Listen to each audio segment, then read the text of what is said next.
Pessoal, vocês já ouviram falar, muito provavelmente, na atividade metanogênica. Sabe para que serve? Sabe o que é? Não? Então, aguenta aí. Solta a vinheta.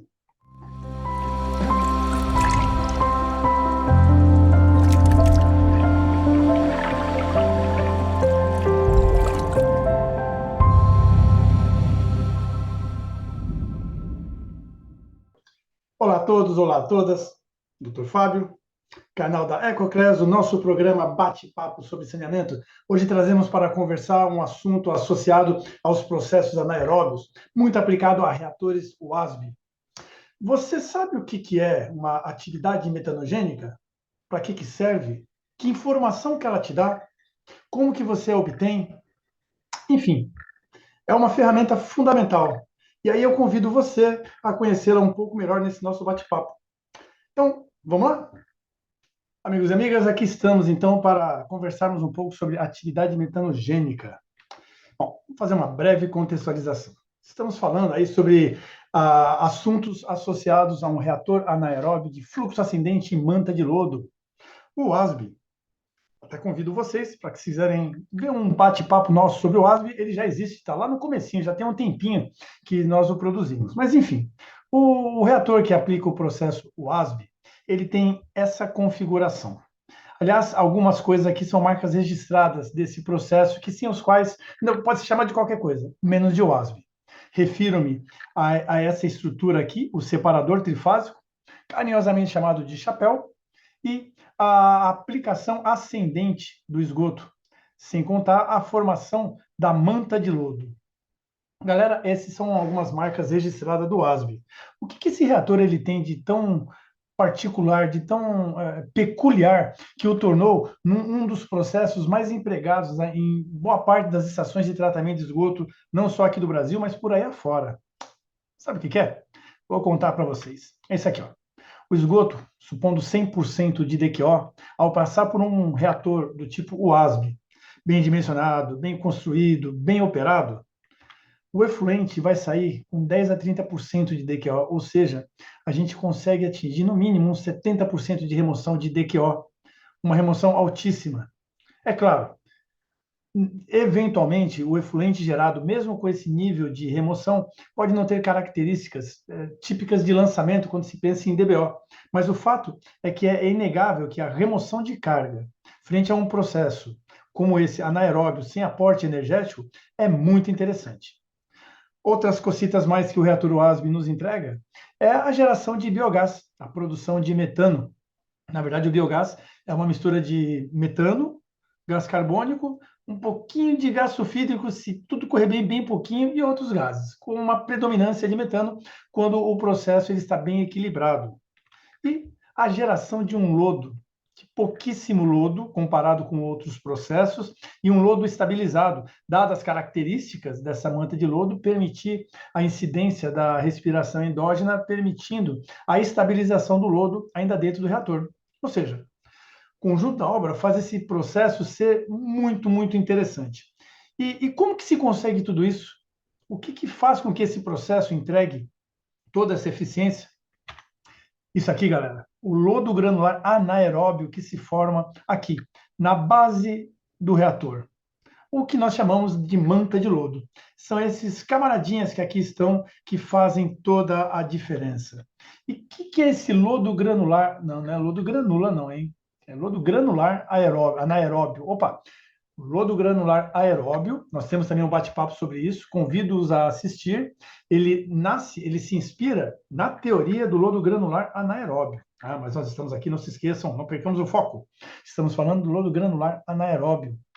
Ele, de uma forma muito resumida, trata-se da autoimobilização de micro-organismos. O que isso significa? Ele tem áreas de biofilme, uma intensa produção de EPS, uma estrutura robusta, densa, compacta, porém, sem a introdução de elementos suportes para que tudo isso aconteça. São os próprios micro-organismos que se arranjam e acabam formando a estrutura granular.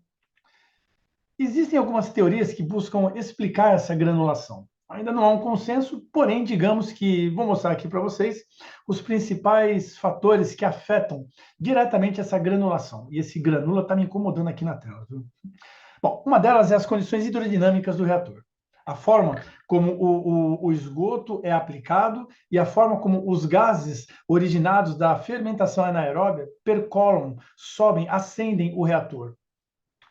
Isso daí, juntamente com a velocidade ascensional desses dois elementos, esgoto e dos gases.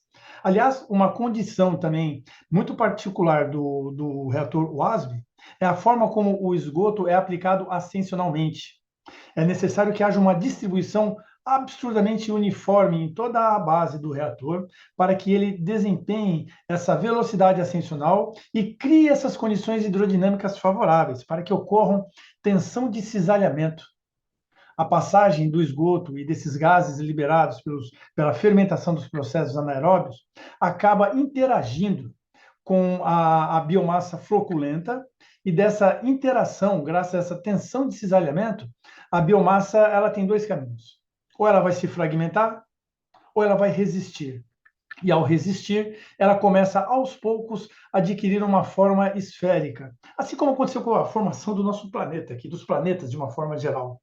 As biomassas que não conseguem, floculenta, que não conseguem resistir a essa velocidade ascensional, acabam se rompendo e liberando o EPS, que poderá ser utilizado por essas, digamos, por essa biomassa que sobrevive, que passa dessa prova de tensão de cisalhamento. É claro que nós estamos falando até agora de características hidrodinâmicas, características físicas, mas que não podemos esquecer que se faz necessário a presença de grupos importantes de micro-organismos que favorecerão, com o conjunto da obra, a formação do grânulo anaeróbio. E quem são esses principais micro-organismos que queremos, que desejamos que estejam presentes para formar esse grânulo anaeróbio? Bom, nós temos as bactérias fermentativas hidrolíticas, as bactérias fermentativas acidogênicas, as bactérias acetonogênicas. Existem alguns pesquisadores que afirmam que essas bactérias elas situam-se na periferia do grânulo. Já há autores que defendem que não há uma organização, que elas estão espalhadas, misturadas em todo o conteúdo do grânulo. Agora está faltando alguém aqui. Está faltando um micro-organismo importantíssimo para o sucesso do reator do tipo WASB. Está faltando aqui as arqueias metanogênicas. Esses micro-organismos antiguíssimos, eles situam-se, segundo a mesma teoria que aponta a localização das bactérias fermentativas e acetonogênicas na periferia, essa mesma teoria diz que as arqueias metanogênicas estão mais no centro do grânulo. Seguindo a outra linha de raciocínio, está espalhada por todo o grânulo. Fato é que essas arqueias metanogênicas, elas utilizarão substratos produzidos por essa cadeia de fermentação da matéria orgânica e de posse dessa utilização desses substratos, ela produzirá biogás, produzirá gás metano. Então, só falando um pouquinho mais das arqueias, se bem que a gente já fez isso, as arqueias elas aparecem na classificação proposta por Uzi. Essa classificação ela é inspirada em questões genéticas, onde percebe-se que as características genéticas de micro-organismos, como as metanogênicas, não permite que ela seja classificado aqui no domínio bactéria. Elas são procariotas, como as bactérias, porém com estruturas genéticas diferentes. Então, criou-se um domínio, o domínio arqueia. E aqui, nesse domínio arqueia, existem alguns micro-organismos, e entre eles, aqui, ó, no grupo Euryarchaeotas, estão as metanogênicas. E lá no nosso grânulo do WASB, nós temos dois tipos principais de metanogênicas presentes naquele grânulo. As metanogênicas acetoclásticas e as metanogênicas hidrogenotróficas. As acetoclásticas, como o nome sugere, utilizam o acetato para a produção de metano nas suas vias fermentativas. E ela tem um tempo de geração, uma taxa de reprodução mais lenta, de 2 a 3 dias. Já as metanogênicas hidrogenotróficas, elas utilizam o gás carbônico e o hidrogênio. Daqui a pouco eu mostro para vocês como que é isso. Com uma taxa de reprodução muito mais ativa, de 6 horas.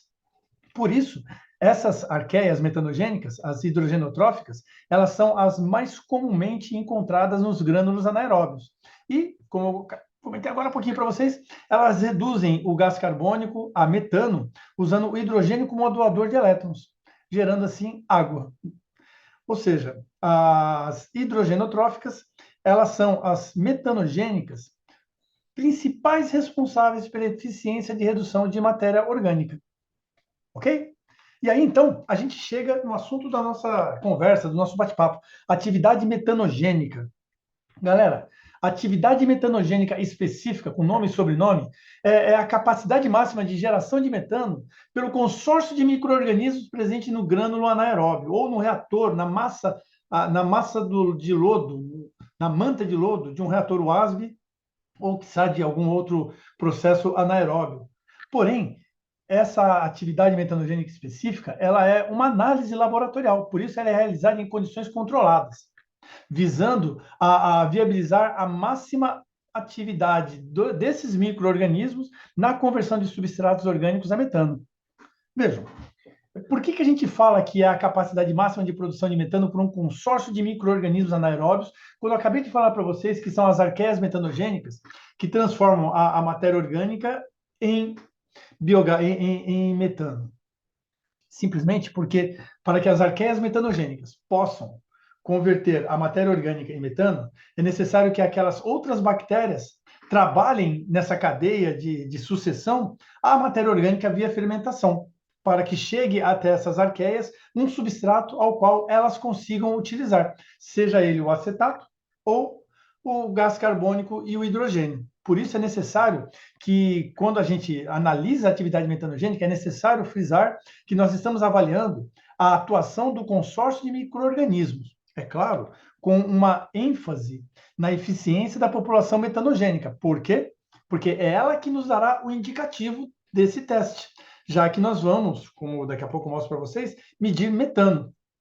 A atividade metanogênica específica, portanto, é uma excelente ferramenta para indicar estabilidade do processo, sem contar que ela permite estimar o quanto eu posso aplicar de carga orgânica dentro de uma quantidade de biomassa presente, sem que eu corra o risco de aplicar de mais ou de menos, dessa forma desbalancear o meu processo anaeróbio. Porque um reator anaeróbio, eu preciso ter isso muito claro. Eu tenho que ter uma concentração de lodo, seja ele floculento e granulado, numa quantidade tal ideal. Não pode ser nem a mais, nem a menos. Então, a atividade metanogênica específica me ajuda a justamente situar isso. Qual que é a massa mínima a ser mantida no reator para remoção de uma determinada carga orgânica aplicada.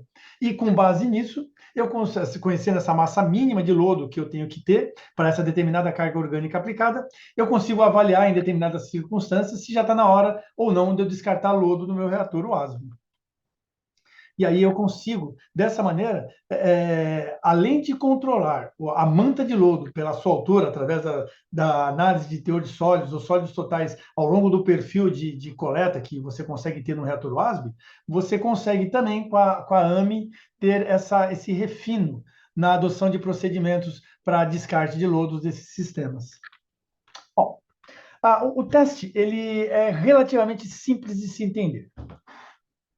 A execução é um pouco mais complexa, como a gente vai ver depois. Ele relaciona uma determinada quantidade de biomassa, portanto, gramas de sólidos totais voláteis, e de substrato aqui expresso em gramas de DQO. Aliás, não sei se vocês já perceberam, né? Processos anaeróbios, a gente fala muito mais em DQO do que em DBO, perfeito? É uma questão de que falar em demanda bioquímica de oxigênio no processo anaeróbio parece até meio estranho, né? Não que não exista, mas só soa meio estranho. Demanda química parece mais razoável, porque a demanda DBO supõe-se o emprego de micro-organismos aeróbios, né? Então ele reflete um valor de carga orgânica indiretamente, mas obtido com o uso de bactérias aeróbias. Então, quando eu comparo isso com um processo anaeróbio, parece que perde um pouco o sentido. Por isso que a gente opta por utilizar a DQO. Então, eu conheço uma quantidade de biomassa, quer dizer, uma quantidade do meu consórcio microbiano, entre eles está as metanogênicas, e uma carga que eu aplico, gramas de DQO. Eu vou avaliar a geração de metano ao longo de um ΔT, ao longo de um determinado período. Dessa forma, a atividade metanogênica específica, ela pode ser obtida, vou trazer de várias formas, vou trazer aqui para vocês duas. Uma delas é essa aqui, ó, a partir da medição direta da taxa de produção de metano. Então, a atividade metanogênica específica será a razão entre a produção de gás, em ml, pela concentração de sólidos totais voláteis nesse intervalo de tempo. Eu vou expressar o resultado em ml de metano por gramas de sólidos totais voláteis por dia. Então, é o quanto de metano é produzido por grama de STV por dia. Ou seja, eu tenho uma relação temporal, um aumento do volume de metano produzido até se estabilizar, ou seja, até se esgotar a atividade metanogênica, até que não produza-se mais metano, porque esgota-se o substrato presente, ao ponto de que, né, nesse trecho linear, eu consigo ter a velocidade, eu consigo ter o ΔV sobre o ΔT, a máxima produção de metano. E aí, com base no conhecimento dos sólidos totais voláteis, eu obtenho a AMI, ml de metano por grama de sólidos totais voláteis por dia. Bom, a outra forma de obtermos a atividade metanogênica específica é avaliando o consumo de substrato por unidade de biomassa ao longo do tempo. Então, vejam, eu quero saber quanto de substrato está sendo consumido por uma determinada quantidade de micro-organismos presentes no meu consórcio microbiano. Como que eu faço isso? A AMI vai ser a razão entre a produção de gás metano pela concentração de sólidos totais voláteis ao longo do tempo, porém, multiplicado por 400,1. O que é esse 400,1? É para eu converter volume de metano por gramas de DQO. Porque, tal qual na forma que eu acabei de mostrar para vocês, o que a gente vai medir no teste é volume de gás produzido. Porém, eu quero aqui relacionar não volume ao longo do tempo, eu quero relacionar consumo de substrato ao longo do tempo. É claro, por unidade de biomassa. Então, o que eu faço? Eu simplesmente corrijo, transformando o volume de metano em gramas de DQO. E eu expresso o resultado em gramas de DQO, de metano, por grama de STV por dia. E aqui também, nossa, hoje eu estou maravilhoso, hein? Aqui tem um outro erro. Isso aqui é STV, pessoal. Me perdoa. Não, não perdoa, não. Não perdoa, não. Escreve lá nas observações. Olha, Fábio, presta atenção, corrige os seus slides. Mas vamos lá, eu vou tentar corrigir isso, dando algumas informações bacanas aí para vocês. Por exemplo, esse númerozinho mágico que foi colocado aqui. Da onde saiu esse 400,1? Vamos ver? Olha só. Isso aqui é uma equação básica de queima de metano, perfeito? Metano, de queima não, de oxidação do metano. Metano, uma molécula de metano mais 2 moléculas de gás oxigênio vai gerar CO2 mais água, mais 2 moléculas de água. Tudo devidamente balanceado. Vejam, isso quer dizer que 1 mol de metano são necessários 2 mols de oxigênio. Cada molécula de oxigênio, 2 moléculas de oxigênio pesam 64 gramas. Se a gente está levando aqui em conta a DQO, isso quer dizer que esse oxigênio ele é convertido diretamente para DQO, como a gente costuma fazer entre DQO e DBO, perfeito? Então, quer dizer, 1 mol de metano são necessários 64 gramas de DQO. Dessa forma, 1 mol de gás, no caso do metano aqui, nas condições normais de temperatura e pressão, na CNTP, ou seja, 0 graus Celsius ou 273 Kelvin em 1 atm, ocupa 22,7 litros, perfeito? 1 mol, esse cara aqui, ó, ocupa 22,7 litros. Então, olha só, 64 gramas de metano produzem 1 mol aliás, 64 gramas de DQO equivalem à geração, ao consumo de 1 mol de metano, ou seja, 64 gramas está para 22,7 litros. 1 grama de DQO, X, fazendo regra de 3, o X vai ser igual a 0,354 litros, ou seja, 1 grama de DQO destruído corresponde a 354 ml de metano produzido. Perfeito? Só que isso aqui é na CNTP. Como que a gente não está sempre, quer dizer, no laboratório vai estar trabalhando a 0 graus Celsius, né? Então a gente precisa ajustar para condições fora da CNTP, as condições ambientes onde o teste é realizado. E para isso a gente usa essa relação PV sobre T igual a PV sobre T. Aqui as condições da CNTP e aqui as condições do teste.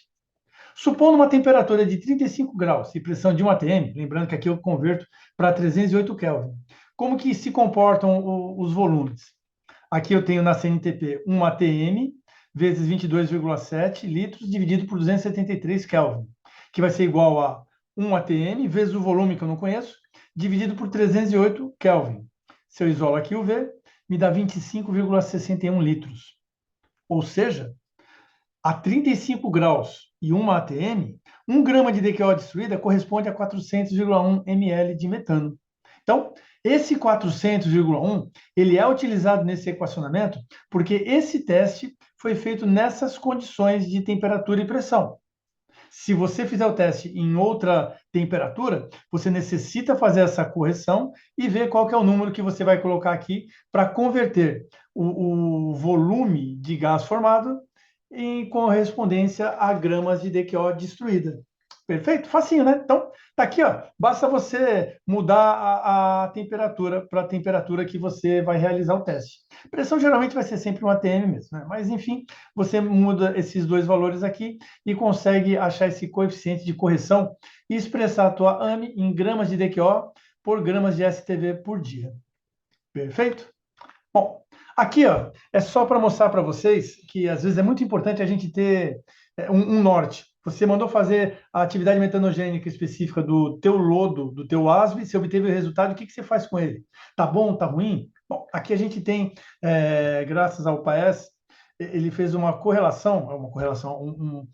fez um pupurri aqui de várias condições com os valores da atividade metanogênica específica. Então, aqui, isso nos ajuda a dar um norte para, quando for necessário, eu avaliar o resultado que eu tenho.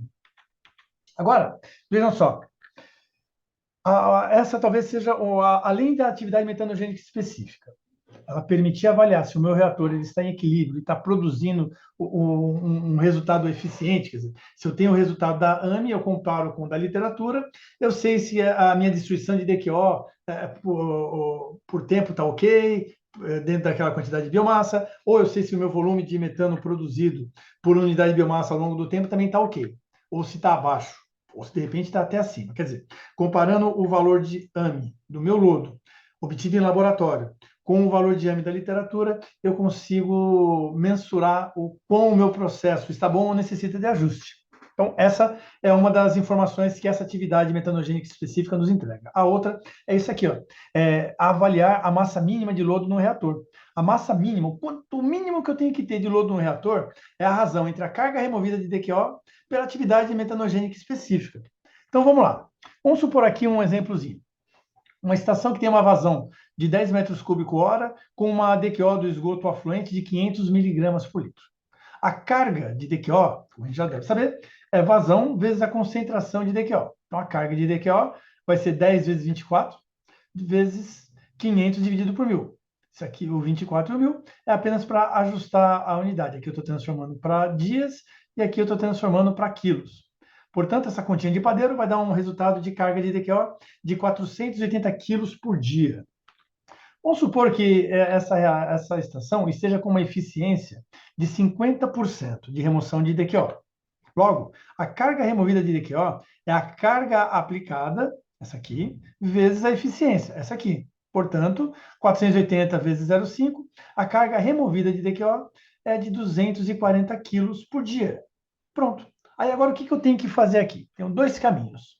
Ou eu pego esse meu lodo e mando para um laboratório para determinar a atividade metanogênica específica dele, para eu poder ter um resultado bem coerente com o meu processo, ou se a grana está curta e eu não conheço um laboratório que faça isso, o que eu posso fazer é adotar um dado de literatura, e nada melhor do que pegar na melhor das fontes, Tinicharo. Tinicharo, ele sugere que a AMI a ser adotada seja isso aqui, ó, de 0,2 kg de DQO por quilo de sólidos totais voláteis por dia. Então, ou eu mando um laboratório analisar e obter esse resultado, ou simplesmente eu adoto esse valor de literatura. Eu tenho a carga removida, tenho a AMI. Basta substituir e obter aqui, nessa divisão, a massa mínima de lodo, 1.200 quilos. Ou seja, essa massa mínima de lodo de 1.200 quilos, ela é necessário, essa massa mínima, tendo essa atividade metanogênica específica, para que se tenha essa eficiência encontrada no meu processo. Perfeito? Entenderam a sequência? Olha lá, de novo, hein? Eu tenho que ter, para ter, vou fazer agora de trás para frente, para ter 50% de eficiência, eu tenho que ter essa massa de lodo no meu reator anaeróbio com essa atividade metanogênica específica. E assim eu consigo avaliar se eu descarto ou não descarto o lodo do reator anaeróbio. Se eu tiver menos de 1.000 quilos de lodo no reator, eu não vou descartar. Se eu tiver mais que 1.000, eu posso descartar se assim for necessário. É claro que eu posso associar a essa informação um perfil de sólidos ao longo do reator, para saber se minha manta do lodo tá muito alta ou coisas assim. Mas, enfim, a AMI me entrega essa informação importantíssima. O quanto eu tenho que ter minimamente de lodo com uma determinada atividade metanogênica para atingir uma eficiência de remoção de carga orgânica. E aí aqui, ó, falei para vocês aqui, conceitualmente é simplesinho, galera, não tem segredo, é muito fácil. Agora, executar o ensaio já é um pouco mais complicado, leva tempo, todo um aparato cheio de vidrarias, de tubulações, coleta gás aqui, coleta gás de lá, alguns ligados a um computador com software, outros em série, e outros assim, ó, estupidamente mais simples, porém um pouquinho mais caro, né? Esses daqui são sistemas Oxitop. Oxitop não é um procedimento, é uma marca. Esses são utilizados para a medição da AMI. Eles têm um medidor de metano. Olha que maravilha! Você consegue saber full time o quanto de metano está sendo gerado. Então, com isso, você tem como construir gráficos e chegar na geração de volume de metano. Pessoal, a atividade metanogênica específica, ela é isso. É o quanto o teu lodo anaeróbio está trabalhando para te dar a eficiência desejada. Ela te entrega a possibilidade de avaliar o quanto você tem que ter de lodo para atingir os seus objetivos e se, portanto, você pode ou não descartá-lo. Uma outra faceta da atividade metanogênica é avaliar digamos, a aceitação do lodo de determinados substratos. Imagina que você tem que começar a aplicar no teu reator um substrato novo, uma água residuária nova ou um resíduo, de repente, alguma coisa que não é do usual. Não é aquilo que você tem feito corriqueiramente. E vem aquela dúvida, será que se eu jogar esse trem no meu reator, vai dar pau, eu vou perder o meu processo, vou matar minhas metanogênicas? Meu Deus, que desespero, como é que eu faço? A atividade metanogênica específica te permite avaliar isso. Sabe como? Imagina só que cada um desses frasquinhos aqui do sistema Oxitop, você vai colocar um determinado volume do teu lodo anaeróbio, um volume que você conhece os sólidos totais voláteis deles. É óbvio, que já deu para entender que precisa disso, perfeito? Tá. Então você tem aqui um volume do lodo anaeróbio em cada frasquinho do seu Oxitop. E aí você vai pegar o teu resíduo, você vai pegar o teu substrato, sua água residuária que você vai ter que começar a tratar. Vai pegar uma porção, uma alíquota, vou chutar só para ilustrar, tá, galera? Vamos supor que você coloca aqui 10 ml, 50 ml, 100 ml, no de trás 500, enfim. Você coloca diferentes volumes, se for líquido, ou diferentes massas, se for sólido, que você precisa jogar no teu ASB. E aí, inicie o teste de atividade metanogênica específica. Meça a produção de metano ao longo do tempo. Você vai determinar a atividade metanogênica específica para cada uma dessas condições. E aí, com isso, você conseguirá avaliar se essa tua água residuária, esse teu substrato que você tem que tratar, é tóxico, inibitório, ou qual que é o máximo que você consegue pôr sem causar nenhum problema para suas arqueias, para o seu consórcio microbiano. Ou se, de repente, você não pode colocar nada, porque não produziu nada de metano. Enfim, a atividade metanogênica específica ainda pode ser utilizado para esse nível de exploração, de aceitação de efluentes não domésticos. Chegamos ao fim. Só temos a agradecer todo o carinho que vocês têm nos oferecido em nosso canal do YouTube. Peço novamente, dá o joinha, compartilha, siga-nos em nossas redes sociais, ajude-nos a doutrinar esse bendito desse robozinho do Google a perceber que somos importantes, somos relevantes e que esse conteúdo ele pode ajudar outras pessoas a adquirirem conhecimento e informação. Mais uma vez, me despeço de vocês e a gente se vê num próximo bate-papo. Até mais, galera!